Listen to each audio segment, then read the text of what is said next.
Like many of us that grew up in the 90s, Pokemon was my life, and I've been playing Pokemon since before I could read. In fact, I credit playing Pokemon Blue for being the reason that I wanted to learn how to read in the first place. And I can remember sitting in the backseat of my parents' minivan, asking them what words meant constantly, just to try to understand the game that for some reason had this ridiculous grasp on me even when I didn't understand anything it was telling me.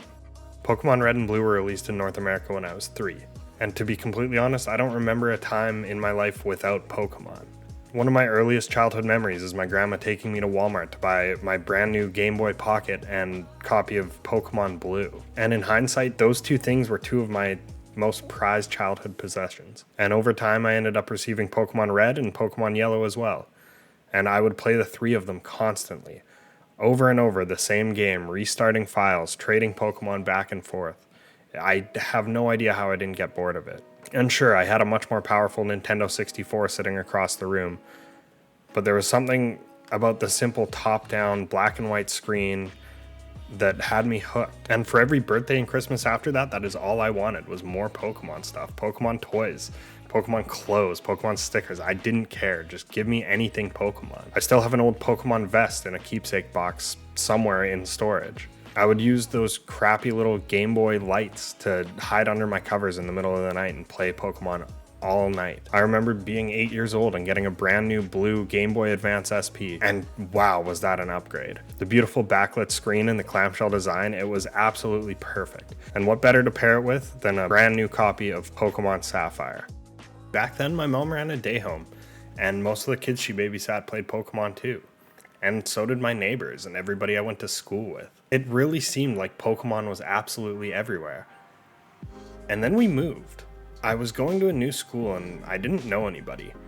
I was the new kid and Pokemon wasn't cool anymore. This was right around the time that I feel like Pokemon had its first lull in popularity. No longer was Pokemon and Yu-Gi-Oh! And Beyblades cool, now it was skateboarding, it was Halo, it was Call of Duty, and being an insecure 9-year-old, I would lie and tell people, no, I don't play Pokemon anymore. And then I would go home from school and I would dump hours into Pokemon Sapphire and just continue to explore Hoenn. Eventually, the kids at school got to me and my love of Pokemon began to dwindle. And the summer before I would go into grade 5, my parents had a garage sale. Wow, a yard sale! And they wanted to get rid of a bunch of my old toys, and at the time, I was ready to give them up. And to this day, I regret that so much. All of my Pokemon games, my Pokemon cards, my bin of Pokemon toys, it's all gone. And after that, Pokemon was all but officially out of my life. I wouldn't end up picking up another Pokemon game until 2009 when Heart Gold and Soul Silver came out. And I'm really not sure what came over me, but the nostalgia just flooded in. I think because in my opinion, Pokemon's golden age was Generation 2. I already had a Nintendo DS. I think we originally got it so I could play Nintendogs with my sister. And I knew I had to have Heart Gold or Soul Silver. Lugia is one of my favorite Pokemon, as is Umbreon. And I had Silver growing up, so Soul Silver was my choice. So I searched and searched and searched the day it came out. I knew nothing of pre-orders at the time, and it was sold out absolutely everywhere. Eventually, I ended up settling for a copy of Heart Gold at the last store my mom was willing to take me to. She gave me an ultimatum. Either I took Heart Gold home, or I went home empty-handed. Either I went with Heart Gold, or I went home empty-handed. So I ended up picking up Heart Gold because, of course, I had to. And lucky for me, Lugia was still available. I ended up going home and pulling an all-nighter.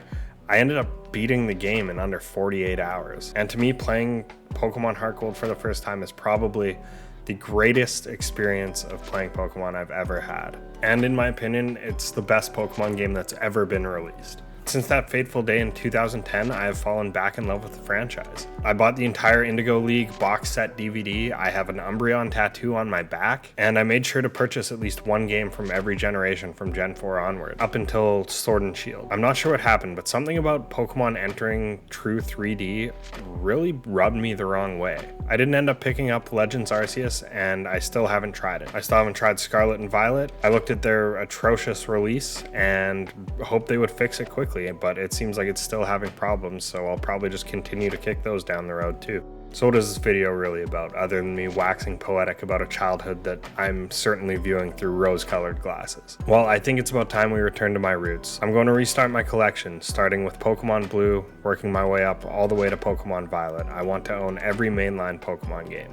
And what's the point in me making this video just to tell you guys, hey, I'm gonna buy these games? Nothing, clearly. So we're gonna make it a bit of an event. I'm going to search for video games and potentially Pokemon cards to flip, and only use the profit from that in order to pay for these Pokemon games. I think it is a good way to kind of keep me involved, and will be a fun time for me to try to find games to flip. And I mean, realistically, it's just a nice financial way to do it. So thank you guys for sticking around this long and listening to me talk about Pokemon for the last however many minutes. Make sure you subscribe to the channel, stick around for upcoming videos. I'll be documenting all of my flips and what I end up buying, and make sure you hit the bell down below to be notified about the next video where we really kick this thing off.